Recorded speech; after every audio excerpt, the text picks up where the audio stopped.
ब्रेकनंतर बातमी मुंबईमधून आहे। मुंबईमधल्या कफ परेड भागामध्ये इमारतीला भीषण आग लागलेली आहे आणि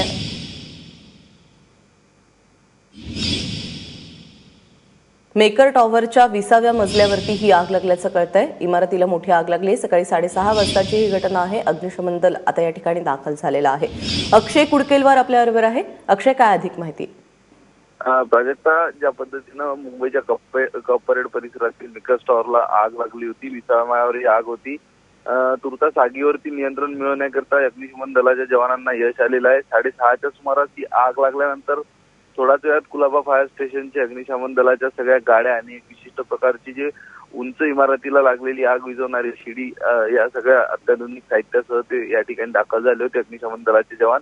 त्यांच्याकडनं पूर्णतः प्रयत्न करण्यात आले होते। रहिवासी बिल्डिंग होती या ठिकाणी, 20व्या माळ्यावरती ही असलेल्या सदनिकेला ही आग लागली होती। त्यामध्ये 2 जण होते, त्यांना सुखरूप बाहेर काढण्यात आलंय आणि यावरती आगीवर आता नियंत्रण मिळवण्यात आलंय। प्राजक्ता, अक्षय, धन्यवाद या सगळ्या माहितीबद्दल।